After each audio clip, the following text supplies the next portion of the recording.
Chapter 1. Don't Worship False Idols. This is how I fell in love with newspapers and how I fell in love with sports writing. I raced through the grade 1 reader in the first month of kindergarten, the grade 2 reader by Christmas. At the end of the school day, I would run home in my short pants and pick up the afternoon newspaper off the steps. The broadsheets were so big back in those days, you could have used them to line the cage of a condor. I was too small to hold up the paper, so I laid the paper on the floor and crawled over it. In the beginning, I looked for words I could sound out, then words I could connect. In short order, I put sentences together, although I didn't have a clue about the events and issues in the stories. My knees and hands turned black with ink coming off the page. I looked like I'd been pushed through the press at the end of the late edition. On any given day, I would wear history. JFK shot dead. Glenn Capsule safely in orbit. Khrushchev, we will bury you. 200,000 march for civil rights. Sore throats threaten Beatles tour. You could have stood me in front of the mirror and read the front page news. My mother once made me a peanut butter sandwich and told me to wash my hands after crawling on the paper. I didn't. I couldn't pull myself away for even a minute to clean up. So when I picked up the sandwich, I left a big ink thumbprint on the Wonder Bread, like I'd been booked at the police station. I couldn't fess up to not washing my hands. There'd be hell to pay for wasting food, and I'd get my mother's sermon about starving children in India. So I ate the sandwich, thumbprint and all. I saw the headshots and line drawings of the columnists, the famous writers on the broadsheets pages. I saw them staring at me. I wanted to dive into those pages. I wanted to be transported where they wrote those words I was reading. When I was in grade 3, I told people I was going to work at a newspaper someday. Not some head-in-the-clouds dream either. I was more certain of my professional destiny than a firstborn prince was of his place on the throne. I was fully swallowing the sports section. I read about Sonny Liston and Cassius Clay and a punch that no one saw in Lewiston, Maine. About the unstoppable running of Jim Brown in Cleveland, Vince Lombardi's steel grip on the Green Bay Packers, and Don Meredith leading the Cowboys into the playoffs in Dallas. About 500-foot home runs Mickey Mantle practically hit out of Yankee Stadium.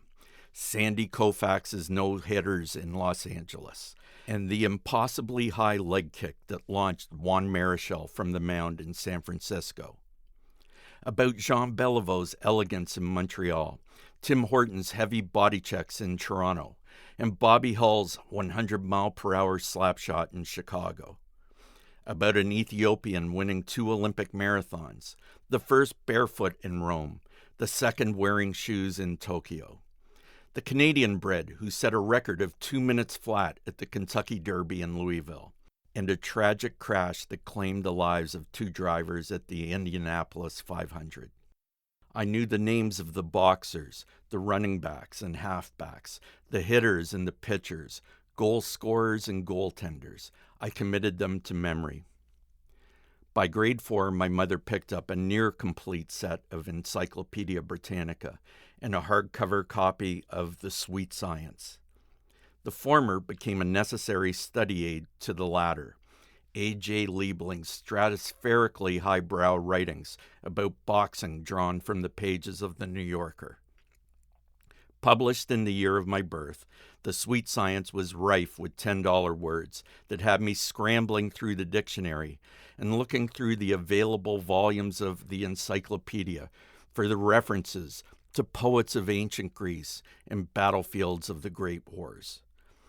In one paragraph on the fight between Rocky Marciano and Archie Moore, I hit on, in order, references to Ahab and the White Whale, Churchill's bid to take Gallipoli in 1915, and a Euclidean without faith in the 180-degree triangle. As I worked my way through each impossibly erudite essay, I immerse myself deeper in the demimonde of Stillman's and other grotty New York gyms, training camps at Grossinger's and other Catskill resorts, and, of course, rings under the bright lights at Madison Square Garden or more dismal venues. And by grade 5, I was nose down in back issues of Sports Illustrated. My mother picked up 2 boxes of them at a lawn sale. And after I had read and reread them often enough to commit passages to memory, she started giving me loose change every week to buy the latest copy at the corner store. I loved Sports Illustrated so much that it landed me in hospital. Mark Cram, the magazine's resident boxing specialist, and a Lieblingian slinger of prose, profiled Lou Nova, a journeyman heavyweight in the 30s and 40s, and a health faddist. Nova was perhaps the only yoga practitioner in ring history, and certainly the only one devoted to a yogi who went by the Omniscient. In retirement, Nova developed an unusual headrest, one that you wore upside down. The Nova Yogi facilitated hand-free headstands. I never bought a Nova Yogi, but I used couch cushions to prop me up in a corner of the living room and set to reading SIs, my cranium pressed to the rug. I wound up standing on my head for almost 2 hours. When I descended from this stance that was supposed to cure all that ails you, I couldn't stand up. In fact, I crashed face first into the TV screen. The blood rushing to my head had ruptured both my eardrums, sending me to a hospital ward for 3 weeks. I landed in a room next to some poor 10-year-old cursed with genetic conditions. When his parents asked me how I ended up in hospital, I told them, Sports Illustrated and Lou Nova. I didn't directly implicate Mark Cram, but I knew his name, A.J. Liebling's name, and the names of those men who wrote about famous athletes like Muhammad Ali and the forgotten ones like Lou Nova. I knew exactly what I wanted to do at a newspaper someday. The decision was made. I can't even remember a time when I wanted something else. Not even when I was lying in that hospital bed, wondering if I'd ever stand up again. At age 17, I made another life decision. I went vegetarian.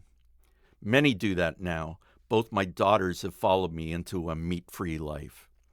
Back in the early 70s, though, it was a novelty choice, wholly incomprehensible to those who had bacon for breakfast, chicken salad at lunch, and roast beef for dinner. I'd explain to those I'd meet the idea of sustainability and humane treatment of animals weighed on my mind. I wouldn't get into a couple of bad experiences with hot dogs I'd had in the past. My high school buddy Gus and I went to the Groening Board, the lone vegetarian restaurant in Toronto one night, and were defoliating the salad bar when in walked a beautiful woman and beside her, Dick Beddoes. Dick Beddoes, the famous and infamous, and fabulous and splendiferous, and ever conspicuous wordsmith at the Globe and Mail, the Canadian newspaper of record. By comparison, other sports writers in town were merely competent stenographers. With some celebrities, recognition will slowly dawn. Looks like him. Is that him? Can't be him. With Beddoes, there was never a doubt. A bantamweight, he had a bemused chipmunk's features and glasses with such oversized frames, I'm sure they made his head bow. Even at a distance of 100 yards, you could have picked him out of a crowd, with his fedora adorned with a fluorescent feather of a day-glow parrot, a pastel tie, and a mismatching paisley shirt beneath a Harris tweed jacket. Slacks in some checkered pattern that if you looked at them for more than a second or two, they made your head spin. He looked like the sports correspondent based in Wonderland. Beddoes was a sight gag, determinedly so, but he was considerably more than that. He was a marvelous writer if your taste in newspaper copy ran to the florid and purple, which mine did. More than that, he had a performative aspect. He played the role of a sports writer to the hilt. Reporters found in other sections of the newspapers affected a solemn gravity. Beddoes seemed to be having fun on the job and let everyone know it. Case in point, only a few years before I spotted him at the groaning board, Beddoes had made the national news with a slapstick stunt. Like many, he had predicted that Canada's pros would sweep the Soviet amateurs in hockey's Summit Series. He wrote, "Make it Canada 8-0. If the Russians win one game, I will eat this column, shredded at high noon, in a bowl of borscht on the front steps of the Russian embassy."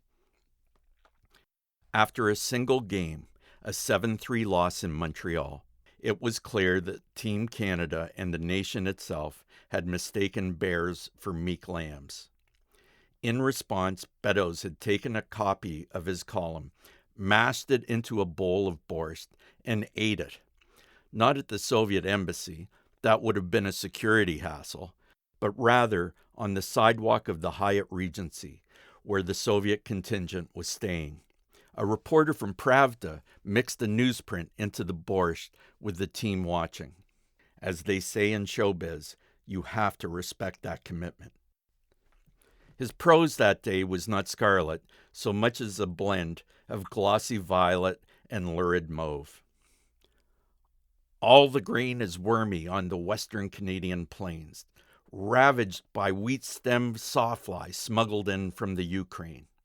Canadian back bacon has gone rancid on the hogs. All the maple sugar has vanished down the trees to become bitter root.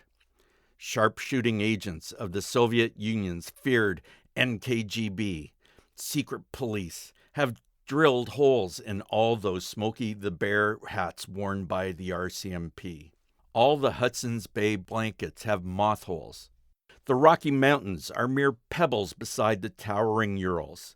Anne Marie can't carry a tune in a Kremlin coal scuttle. The North Pole is a lousy toothpick. The northern lights are dimmer than a mole's boudoir in a Siberian salt mine at midnight. The Soviet Borscht Belters beat Team NHL 7-3, and suddenly Canada's dish is crow. Other sports nerd teenagers would have been starstruck had they spotted a famous star of field, diamond, court, or ice. I was starstruck in the physical presence of a man whose likeness, a fedora-clad caricature, had looked back at me from the pages all those years. I left my friend in the booth, and with a napkin in hand and a pen borrowed from a waiter, I headed over to the table where Beddoes was regaling the young woman with tales from the road, the cities across the continent, and the amazing places in Europe where he had traveled, entirely on the company dime. Voice cracking, I said, "Mr. Beddoes, I'm a big fan of yours. Could I possibly get your autograph?" I feared that he'd be annoyed by the interruption, but he reveled in the moment. "What's your name, son?" I was so awed that it took me a second to come up with the correct answer. He began scrawling away, not content to merely put his John Hancock on the flimsy face wipe. I didn't ask, but he felt like he had to explain. "Robert Marvin Hall once told me, when you're signing, always ask for their names. Personalize it." Yes, hockey's greatest scorer gave a tutorial to Beddoes on politely coping with celebrity. "Are you in university?" Beddoes asked me. I was taken aback that a legendary newspaperman would have any interest in me. I said, "High school. I've got my applications in to journalism programs for next year. I'd like to work for a newspaper someday." That amused Beddoes, and he relished the opportunity to offer lessons from his own professional life well lived. Beddoes said, "I'd never recommend to a young man that you should pass up a chance to go to school. But it's all about your work experiences in the newspaper business. What a professor in a classroom would teach you doesn't start to compare to the education you get working in a newsroom, going out there, hustling for stories. You really have to get out there and not just get your feet wet, but dive right into the pool like you're going in off the high board. And then he really started talking and my jaw slackened, my chin eventually hitting the laces of my Converse Chuck Taylors. I came for a salad that wasn't simply head lettuce and a tomato wedge with Kraft dressing. I came away with not just an autograph from my hero, but a sense of purpose. I was now bound and determined to become a sports writer. Not that I could ever achieve the heights in the biz that Beddoes had. That was beyond mere mortals, never mind a 17-year-old slug like me. That said, I hadn't put complete stock in Dick Beddoes' disparaging of journalism school. It seemed archaic. Maybe it had been true in simpler times. This, however, was the era when the image of the newspaper man was shaped by Woodward and Bernstein and All the President's Men. When the hard-hitting investigative work on 60 Minutes was the most watched show on television. When a teleprompter philosopher like David Brinkley might allude to ancient Rome or Einstein's theory of relativity on the NBC nightly news. I figured a college degree was the necessary pedigree, what you needed to keep up with the intellectual elites. You couldn't acquire the necessary gravitas for major league media by covering house fires and school board meetings for a small-town daily. Soon after I received Dick Beddoes' wisdom, a trend began. My applications to journalism schools were landing in slush piles. One school declined completely. The other brought me in for an interview, but put me well down the waiting list. 32 kids would have to opt out of the program to open up a spot for me. 700 applied to the program, and 120 were accepted. The math was my enemy. Nonetheless, I held out faint hope that a few among the 120 would have a wide array of options at bigger and better schools, and that the 31 on the waiting list above me would elect for the next best thing in the interim. I was young enough not to recognize the difference between hope and faint hope. What money I was making from part-time jobs, I squandered at racetracks. Out of youthful hubris, I allowed myself to believe that I was leading a charmed life. On one occasion, while I waited for word back from journalism school, that notion seemed quite real. Investing with a friend, we hit a big exacta bet at Woodbine Racetrack. My memories here are quite vivid. For a Sunday afternoon session, the Ontario Jockey Club had flown in a celebrity rider, Steve Cawthon, the wonder boy of thoroughbred racing, who had graced the cover of Sports Illustrated. For the last race of the day, my friend and I pooled our resources and bet a long shot, jockey Gary Stahlbaum up in the saddle, in combination with Cawthon's horse. We ended up splitting the better part of $1,000. The following weekend, I drove my '68 Meteor to Kentucky for Derby Day, and we managed to score infield tickets, $15 if I remember correctly. Infield tickets sound promising, but really they gave us a view of just a short stretch of the first turn over the shoulders of a sweaty, drunken mob 7 or 8 deep along the rail. We could better hear the horses than see them. I thought I knew hype when I saw it, and so I laid off the lightly raced favorite, a horse of humble breeding who sold for $17,000 as a yearling. Instead, I bet the second choice at 5-1, the entry of Run Dusty Run and Bob's Dust. Both were the offspring of Dust Commander, who won the 1970 Kentucky Derby, the race that Hunter S. Thompson wrote about in The Kentucky Derby is Decadent and Depraved. It wasn't entirely a hunch bet. Run Dusty Run was in pretty good form, had won or placed in all but one of his career races. I hedged my bet, $50 across the board, win, place, and show. We couldn't see the horses break from the gate. We couldn't see the gate at all. And when the field made it to the first turn, we could see the jockeys and silks, a few bobbing thoroughbreds' heads, but nothing much otherwise. Once the leaders made their way counterclockwise to the backstretch, the crowd on the rail ran clockwise, rushing to get a view of the finish line.